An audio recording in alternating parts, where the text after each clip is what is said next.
Hello, good day to each and everyone. Thank you so much for inviting me to be the resource speaker for this training, and I'm always grateful every time I have this opportunity to train teachers like myself. I still consider myself as a teacher, and it's also a learning opportunity for me whenever I conduct this training, these kinds of trainings, because I also get to learn from the participants. I know that this is recorded, and as much as I want to be with you guys there and conduct this training in a face-to-face setup, the situation doesn't allow us, but hopefully I'd be able to conduct training, face-to-face training for you soon in the near future when everything will be okay and if the schedule would permit.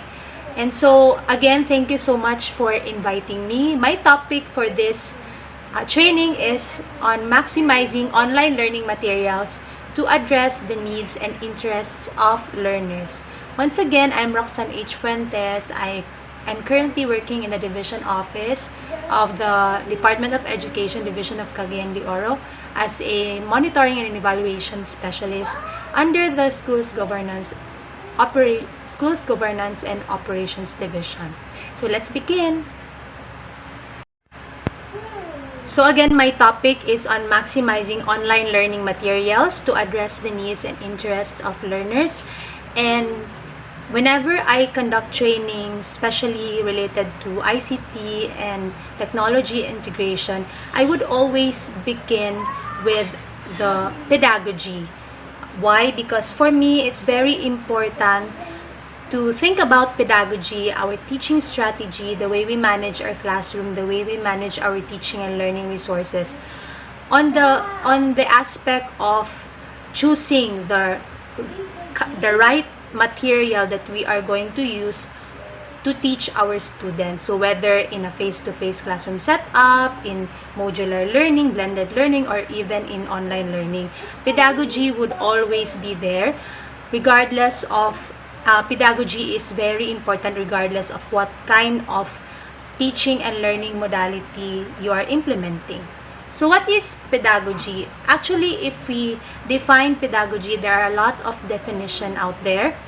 Over the years, it has been defined by a lot of experts in so many ways, but I would like to define pedagogy from the educational practice, a conceptual framework of Alexander in 1992, which basically tells us that pedagogy has two aspects. One is observable practice, and second is the ideas, values, and beliefs.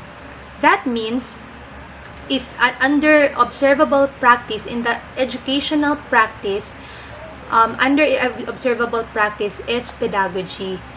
Pedagogy is basically the teaching method and the way we organize our pupils, whether in a face-to-face setup, in an online learning environment, or in a modular or blended learning environment. And since it's part of observable practice, it's something that can be observed by others. Like whenever our instructional supervisors, such as our master teachers and our principals, would come visit our classroom, pedagogy is something that they can see and observe from you. Okay, but also, since pedagogy is part of observable practice, it also plays with content and management. So again, pedagogy is part of observable practice. Now, observable practice is just one aspect of educational practice. The other side of the coin is the ideas, values, and beliefs. This actually refers to the ideas, values, and beliefs of teachers with regards to children, on how children develop, what the needs of the children are, and how children learn. This refers also to the ideas, values, and beliefs of teachers regarding with the society, in terms of what the society needs and what the individuals of the society needs, and of course the ideas, values, and beliefs of teachers when it comes to knowledge, how what is the idea, what is the belief of a particular teacher in terms of how children learn. Knowledge continues to evolve. So basically, if we take a look at the central educational questions, in the observable practice, this is where we get to answer what should children learn, that's the content, and how should children learn and teachers teach. So there is an interaction between how should children learn and how should teachers teach, and these are all observable practice. Well, the ideas, values, and beliefs, in this aspect, this is where we get a picture on why should children be educated in this way, and it also answers the question, what is an educated person? Now, why do we need to consider this? Because if we choose the materials later on, whether it's an online material, it's an online app, it's digital, or it's a traditional material like paper and pen, like our tar papel, like our Manila papers, it's always very important to look at our educational practice, check the mastery of our content, check on what kind of strategy, what kind of methods are we going to use to deliver the content, and how should we manage our classroom, how should we assess students' learning, how should we evaluate. And that would always go back to our ideas, values, and beliefs as teachers. Now, let me give you an example. For example, there is a teacher who really believes that children, and let's take a look at children.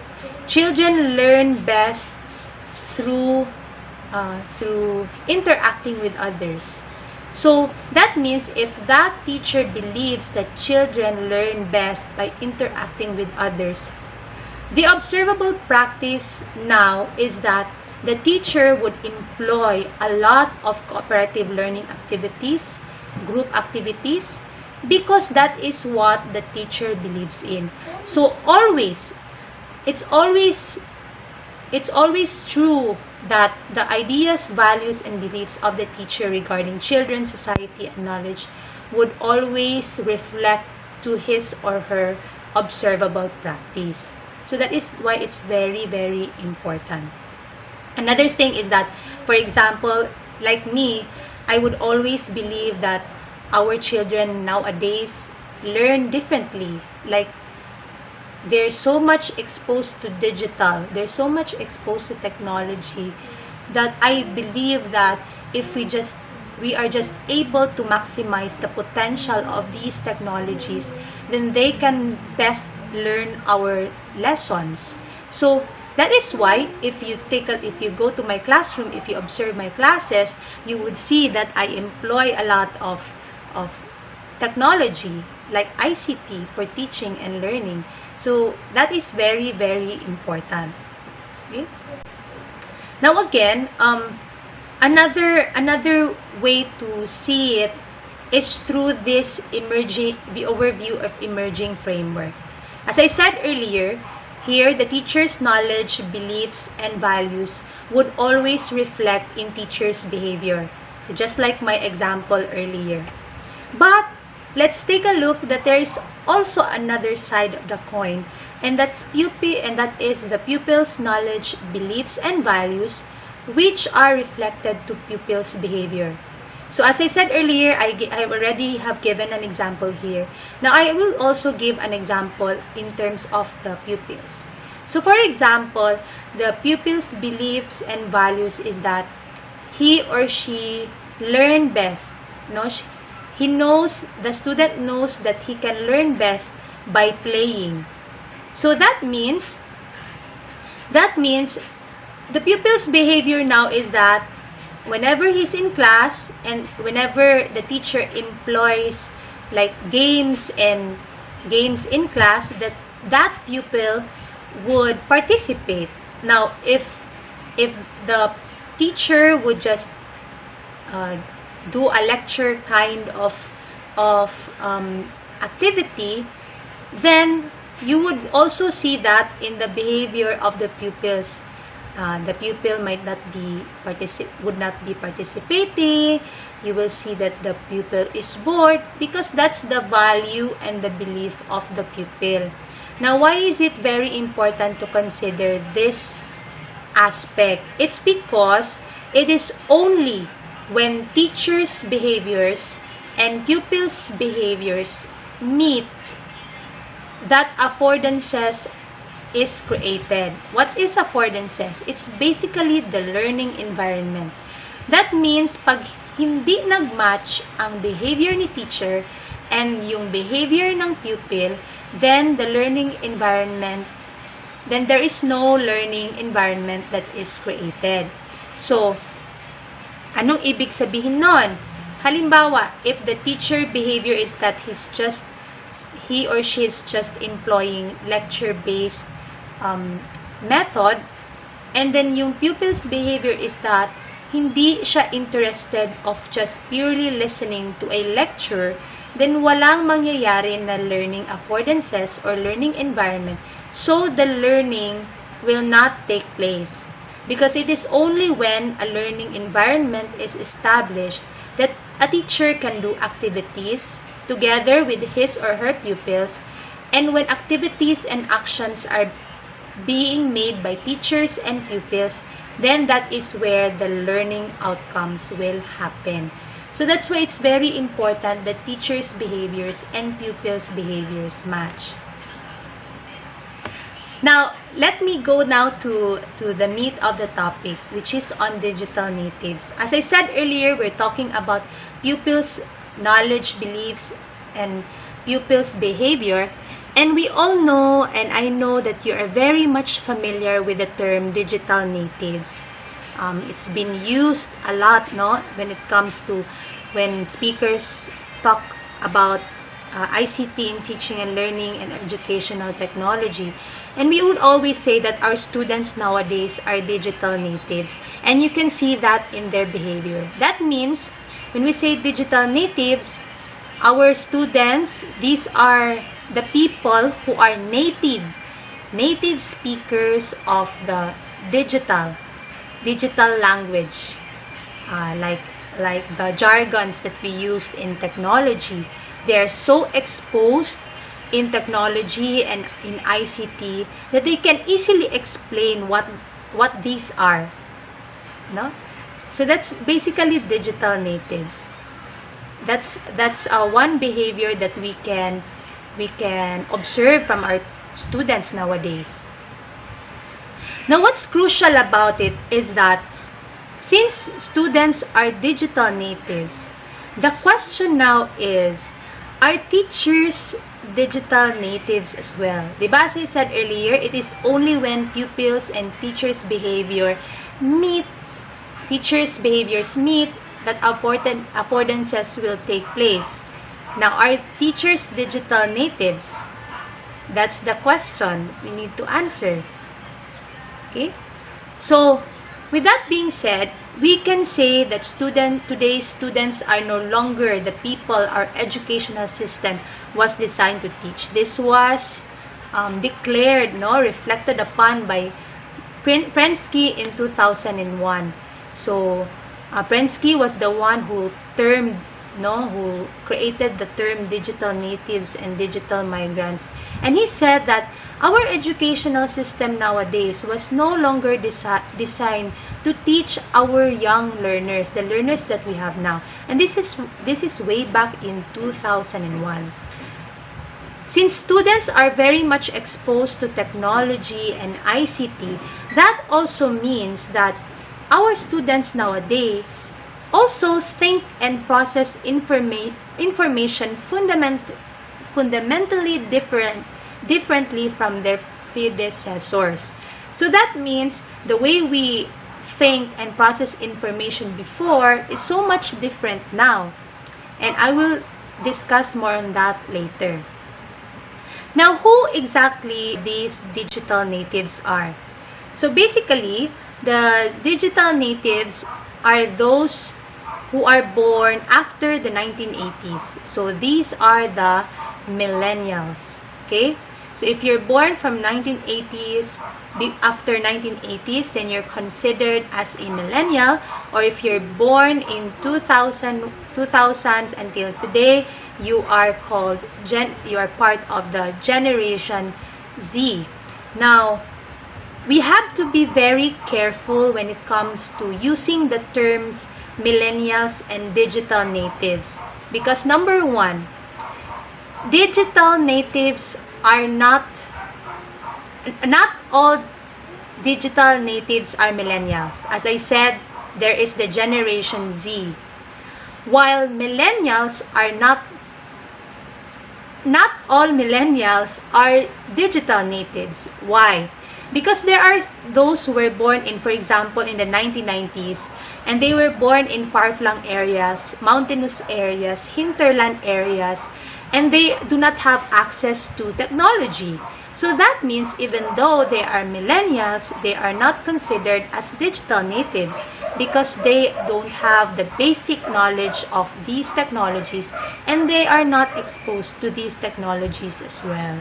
So we have to be very careful when we use the term digital natives. We have to know the context of the people that we interact. We have to know the context of the students and where they are at, for us to be able to consider them as digital natives. But generally, if we talk about digital natives, this is the generation of Web 2.0. It's the generation of interactivity, community, communication, and collaboration.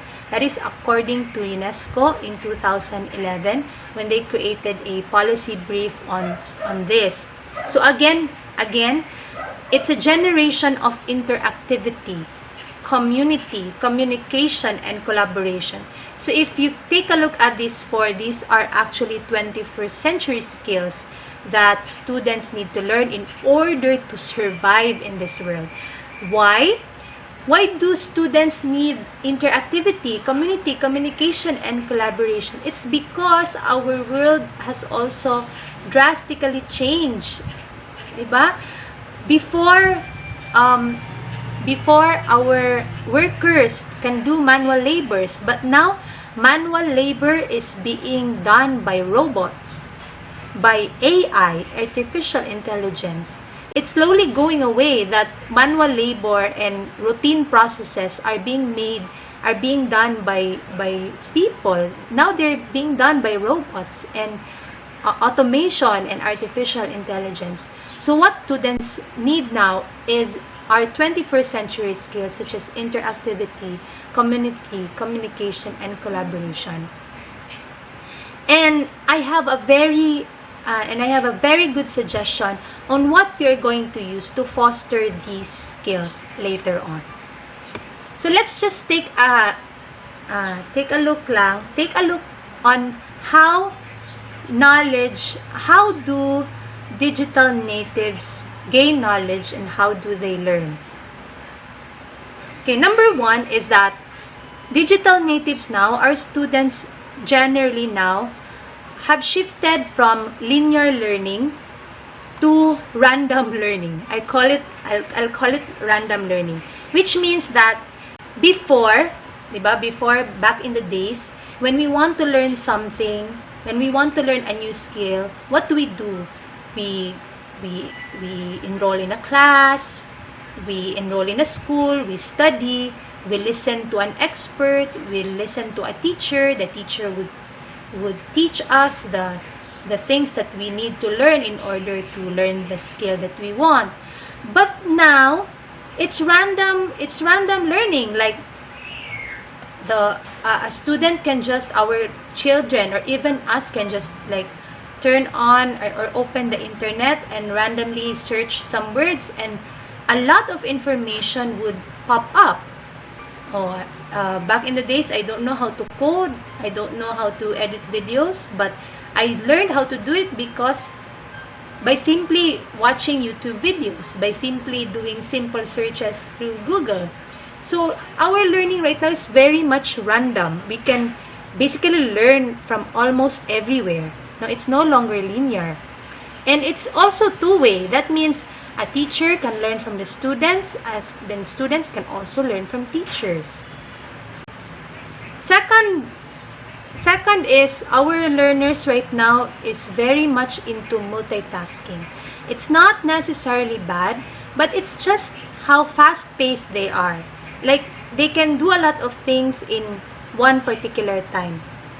So, for example, like myself, I always give my example, myself as an example when it comes to multitasking. Back in the days when I was still learning, when I was still studying, I cannot really concentrate and focus on long lectures and long seminars.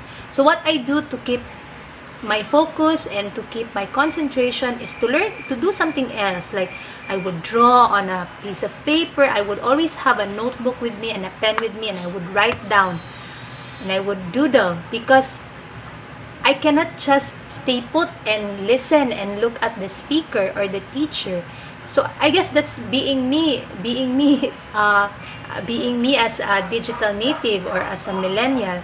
But yeah, that's one of the characteristics of our students nowadays. They can multitask, and sometimes teachers would find it hard to adjust. No, they would think that the students are no longer listening, are no longer participating. But I guess that's just generally the behavior of our students. Again, we need to learn the context of our students before we judge them. Okay? Next is students learn best through visuals and graphics rather than long text. That's why the internet is so appealing for young learners, because it's full of colors, it's full of visuals, it's full of graphics. If you try to observe our students nowadays, they would rather go to the internet to research on something rather than opening a book. And how we as teachers would address that, right? Next is learners right now is so much connected to one another, diba? And unlike before, when you want to meet with somebody, you need to set time and date. You need to be there at a specific time. If you want to communicate with somebody from afar, you need to send a letter, and the letter would arrive a few weeks, months, or a year after. But now, with just one click, with just one press of the mobile phone, with just one tap of the laptop, of the tablet, you can easily communicate with each other. That's why communication right now is also very fast, because of ICT, of information and communication technologies. And that means children also learn from that, no, by communicating with others. And that's very easy right now. Okay? And then our learners right now is so bombarded with information. Diba? Again, as with one click, with one keyword, with one word being searched on the internet, there are a lot of information that would come out. There's a variety and a vast of information, and it's a challenge for us teachers to develop the kind of thinking, critical thinking, to develop critical thinking among our students, in order for them to filter the relevant and the kind of information that they need, and to prevent them from being misled with misinformation, disinformation, and fake news. So I guess that's a challenge for all of us as teachers as well. And then again, as I said earlier, that our students now learn best when they work together, when they work collaboratively with each other. That's why, as being pointed out earlier, the communication, our generation, the generation that we have right now, is a generation of Web 2.0, where there is interactivity, community, communication, and collaboration. So if we group these students, if we group our learners and let them work together, they learn best and they learn from each other. So basically, those are some of the general characteristics of digital natives, and I know that you have observed this from your students, and I have given that because I would want you to remember and reflect upon, remember how your students learn, what your students' interests are, and how you could reflect on that, and probably change and modify how you teach, whether in the face-to-face classroom setup or in the online learning environment, or modular or blended learning. Okay, so to sum up, again, this generation is a generation of Web 2.0, wherein students love to interact with each other. They love to be in a community, to be part of a community. They love to communicate. That's why they also, as early as elementary, they already have their social media accounts. And then, of course, they love to collaborate and work with each other. Now, in order to address this, my topic is maximizing online learning materials to address the needs and interests of learners. Since these are the interests of learners, they love to interact, to be in a community, to communicate and collaborate. One of the things that I would highly suggest that you employ is gamification and game-based learning. Now, these two terms are always mixed up, no? Parati siyang, they are being interchanged, but I would like to reiterate that they are two different things. Okay? So let me just define quickly what gamification and game-based learning are. So gamification, the first one, is introducing game-like elements into traditionally non-gaming context to make them more fun and engaging. I know a lot of teachers are employing gamification. They just don't know that gamification is the right term for it.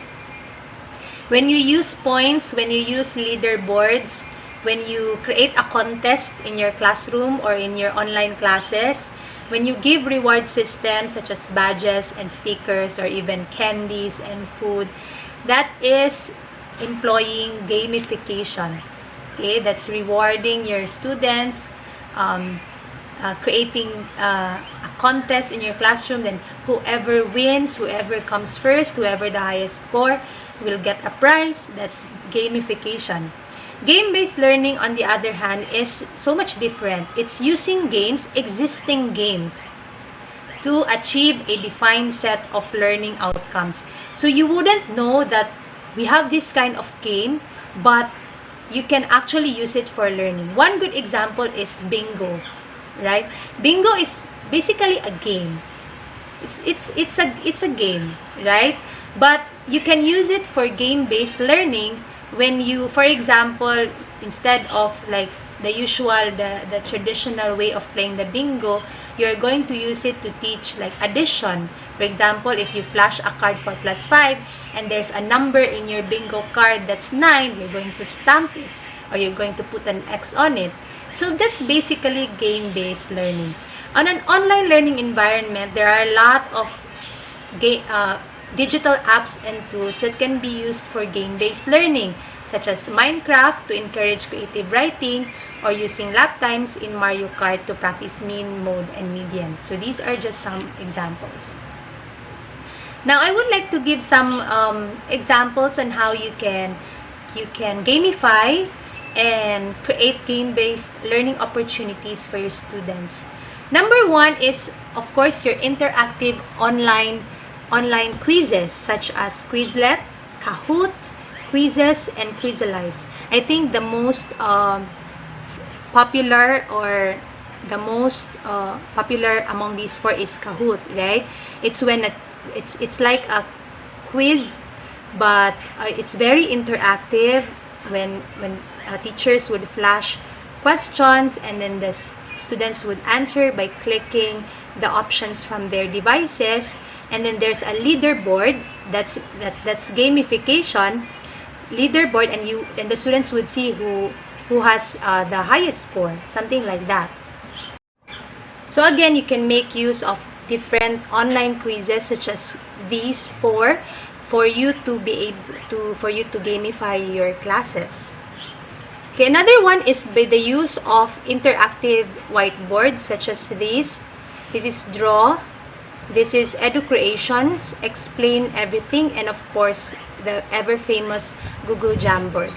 So in using interactive whiteboards, the students can interact with each other, collaborate, communicate, and generate ideas collectively using these interactive whiteboards. So this is just an example. As you can see, there is interactivity, there is communication, there is collaboration because they're putting in their ideas, they're brainstorming, and there's also a sense of community because you're being put in one group and you're interacting with each other. So that is one of the things that I suggest when you want to foster interactivity and collaboration among your students by the use of digital interactive whiteboards such as these. Okay, another one is Minecraft Education. Minecraft Education Edition. So as I said earlier, when we talk about game-based learning, it's actually making use of an existing game. And this time, Minecraft is actually an existing digital game, but we are using this for learning. So when we're using it for learning, when we're using it for teaching some concepts, then we are employing game-based learning. So how does Minecraft Education Edition looks like? Now, if you are a public school teacher like myself, we were given our Microsoft O365 accounts, so we can actually make use of the Minecraft Education Edition using our O365 email accounts. Okay, so in Minecraft Education Edition, there are many ways that you can foster learning among your students. Number one is to use the existing lessons. There are actually a lot of lessons there. I will show you later. And then there is also a monthly build challenges where you can where your students can learn how to code, create it's basically concepts on science, technology, engineering, and math. And then of course there are biomes and worlds where students and learners can create their worlds and explore and be creative in creating the place and then the biomes that they want. And there's also a tutorial on how to play Minecraft. So these are some of the lessons that your students can learn from Minecraft Education Edition. They can learn lessons in computer science, in math, in science, in language arts, in history and culture, and even arts and design. So akala nyo lang na ang Minecraft is just purely a digital game, but it can also be used for learning by using the available lessons that were made by educators and students themselves. Okay, so this is actually one of the lessons that I created in Minecraft. Let me just play that one. So students, teachers like myself, like you can actually make a lesson in Minecraft just in any lesson that you want. This one is a lesson on nouns. Okay, so the students would read and go through the maze.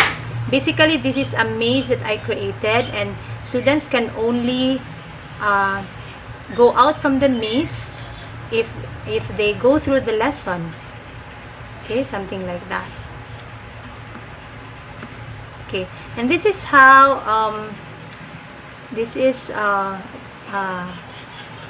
video of my daughter playing Minecraft Education.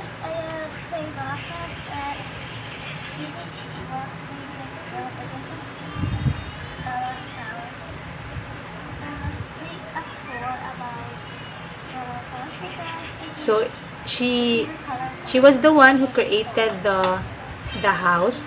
The challenge was that it's just basically to create a house, but look at what she created.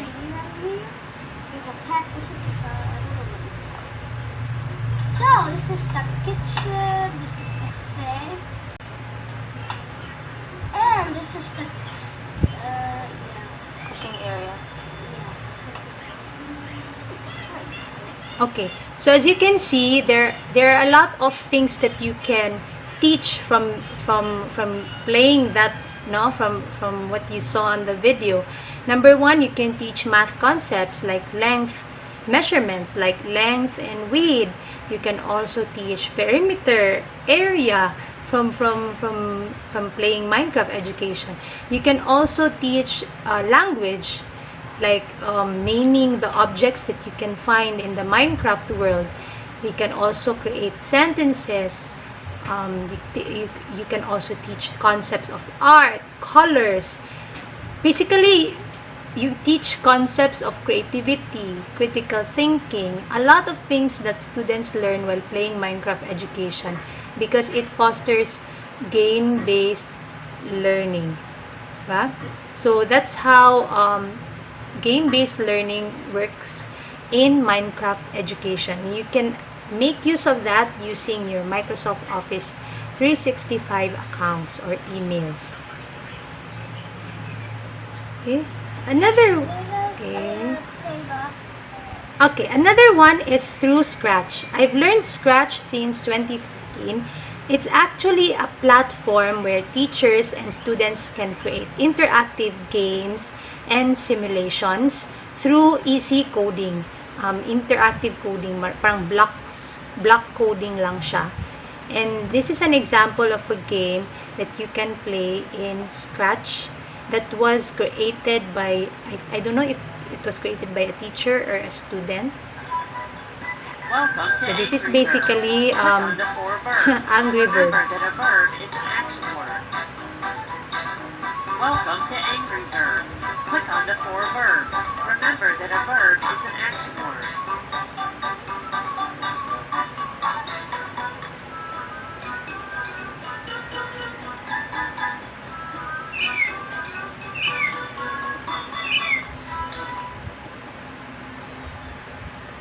Okay, so basically that's an example of game-based learning. We all know that Angry Bird is an existing game, and we, by using the Scratch platform, we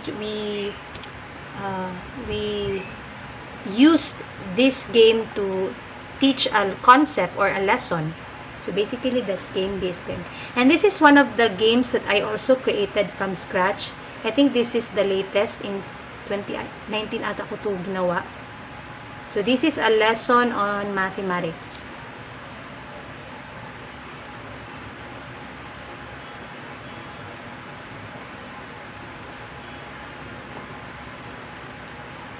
So students can choose the category, and then the questions. For example, 4 plus 1, you're right. The students would then give the answer. And if wrong, then... So, aside from game-based learning, what's nice with using online platforms like this is that there's an immediate feedback whether the students get the answer correctly or not. So, it's a nice way for formative assessment, right? Okay. Next is this one. I also love these tools from classtools.net. There are a lot of generators that you can make from classtools.net. Like, you can make a random name picker if you want to make your class interactive. You can also make a random group generator. And what else? Other games. You can generate some games from this website. And this is one of the things that I love about classtools.net. The use of QR codes. QR codes right now is very much useful in fostering interactivity and communication in game-based learning and gamification. So how do you use QR codes? For example, in classtools.net, What you will do is just to submit or input a series of questions and answers, and then you get a QR code for each question, and then you put the QR codes around your school. Or for example, if you're doing online learning, you can put it in one slide, and once the slide would appear, the students would scan it and they would see the question, and then students find and answer the question. So that's basically one of the things that would entice children to participate in your lessons. Okay, this is just a bonus. Skype in the classroom. If you know about Skype, it's a video calling platform. But what's nice about Skype in the classroom is you can actually set up video calls with students from all over the world. Like if you have a lesson, for example, on world history, you can actually call a class from another country, and your students and the students from that class from another country would talk to each other and communicate and learn from each other. So it's a nice platform for communication and collaboration as well. So you just have to, and for example, another example would be if there's a lesson and you want an expert to talk to your students, you can also make use of Skype in the classroom to communicate and look for speakers for the topics that you want. Okay, so basically these are the 7 reasons to try out game-based learning. So number 1 is the things that I've given earlier are just examples of digital platforms that you can use. But this is very important. Why game-based learning? Because it bridges abstract and concrete. Just like in Minecraft education, for example, measurement. Measurement is something that's an abstract concept, but you can make it concrete by using the blocks and then the things that you can find in Minecraft, like area, and like you can use blocks to create an area of 50 square meters, something like that, and then the students will be able to learn these things by using those materials inside the platform. So there's a connection between the abstract to concrete. Number 2 is information sticks. As I said earlier, students are very much into graphics and visuals, and because these digital platforms are very much visual and graphical by nature, then the information that they get would retain in their minds and in their brains. Then number 3 is students make connections. So like I said earlier, for example, if you make use of digital whiteboards, that students interact with each other, they brainstorm together, they create an output together, so there's a connection there. Also in Minecraft, students can be in one biome, one world, and then they can work collaboratively to create something, and they become it's like becoming one family. So students create connections, and also it boosts and fosters critical thinking. There are a lot of game-based learning platforms that you can make use to foster critical thinking, and from the example that I did earlier, for example, when students create a game or simulation in Scratch, for example, that's basically critical thinking, because how would they make the object or the character move from left to right? So they need to think about that and create it into and make use of code to make the character or the objects move. So basically there's critical thinking there. Next is information is more accessible. Of course, because it's online, these materials are online, then the information, the knowledge is very much accessible and can be accessed by anybody, by students, by teachers, etc. And then sparks. Now next is it sparks the love of learning. Of course, as I said earlier, students nowadays are very much into interactivity and communication and collaboration, and they would love to learn if they learn by playing, by through games and by gamification. So use game-based learning for this purpose. And then lastly, it boosts engagement. As I said earlier, students nowadays cannot have very short attention span. They cannot just simply listen and look at you while you're doing a lecture for an hour. They need to be engaged to be able to learn, and by using these kinds of platforms, these tools, you are fostering this kind of engagement. Okay, that's it for game-based learning. Alright, so for the next few minutes, I would just like to present to you some educational resources that you can also make use of. That's freely available for you as teachers to use in teaching and learning. So again, number one, there are a lot of resources from our LRNDs. All you have to do is explore the site. This facilitator's guide in dictionary is one of the things that I found in the LRNDs. It's very, very nice. Next is Khan Academy. There are a lot of lessons that you can get from Khan Academy that you can make use of, ranging from math, science and engineering, arts and humanities, and it's even categorized into early, preschool, kinder, by grade and by subject. Okay, so this is one of the activities that I found in Khan Academy that's very game-based, or that's very interactive.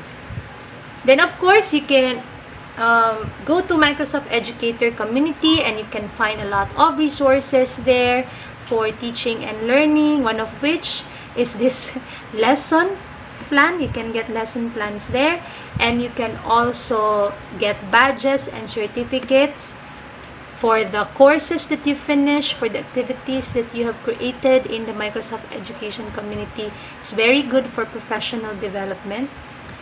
Okay, next is Kuriki. Kuriki.org is a community for teaching or studying. Here in Kuriki, you can create, share, and explore high-quality K-12 content. So in Kuriki, you can create your own library, you can create your groups, and you can find a group and collaborate with each other. This is one of the things that I found in Kuriki. There are a lot of PowerPoint presentations there on many subjects and lessons. PhET simulations, if you're looking for simulations, then you go to phet.coloradoedu. This is one of those that I found.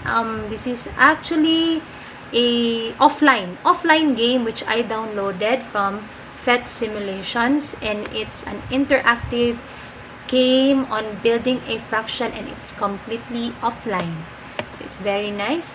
Next is Google for Education. Of course, you go to edu.google.com. There are a lot of teaching resources there, especially for STEM, for digital literacy, language, arts, and culture. Then next is Slides Carnival. If you want to get free PowerPoint templates, Google Slides templates, and Canva templates to make your presentations interactive and enticing for your students, you go to slidescarnival.com. There are a lot of templates that you can make use of, and they're all for free. Next is OERcommons.org. A lot of materials that you can get here. It's a digital library of open educational resources. You can explore, create, and collaborate with educators to create these materials, but you can also download a lot of things from here, like here, mga verbs, charades, etc. SuperKids. SuperKids is a what I like about SuperKids is the math worksheet creator. So once you create, if you want to create math worksheets na hindi na magmamanual, automated, you can make use of superkids.com math worksheet creator, and that's how it looks like. You don't need to input that manually. You just have to click, and there it goes. And you can also go to skillscommons.org, and you get also a lot of materials related to skills, such as this one is SuperKids. skillscommons.org. This one is one of the things that I was able to download in skillscommons.org. It's a folder containing a lot of math activities and math worksheets. This one is creativecommons.org. If you want to get photos and content that are freely to use without having to worry about legal cases because of plagiarism, then you go to creativecommons.org and download materials from there. Of course, PBS Learning Media.org is a very nice resource for a lot of materials. This one is an example of the material that you can download. It's a landslide animation. You can find a lot of animated videos there. Read, Write, and Think is a website for basically for writing and for reading. You can also find a lot of interactive games and materials from there, such as this one. It's very nice. Next is, of course, the ever famous Education.com. I know you have already come across with Education.com, but what I like about Education.com are the worksheet generators that they have. And then the Scratch that have shown you earlier. It's a very nice way to foster interactivity and critical thinking and collaboration among your students. And then next is Rena Creative. This is where you can get interactive PowerPoint presentations na mga Who Wants to Be a Millionaire, mga deal or no deal type of PowerPoint presentations. There are a lot of PowerPoint games in here that you can download and just, edit the content. And then Excitement. MuseScore is when you want to create music sheets for your music subjects, and it's free. It's actually an app that you can download. Course Lab is assessment. It is where you can make different assessment tools, which you can, like interactive assessment tools. And then you can also publish this on the internet and in your learning management system or your LMS. And then lastly, when all else fails, innovate. My mantra would always be that if I cannot find it, if I cannot see it, if it's hard for me to look for it, then I will make it. I hope that you learned something from this training, and I really do hope that we can have, if there's something that interests you from the training earlier, and if you want to have a hands-on workshop, please feel free to contact me anytime and let's schedule for a hands-on workshop on these things. I would love to share my ideas to you guys. Bye! See you soon!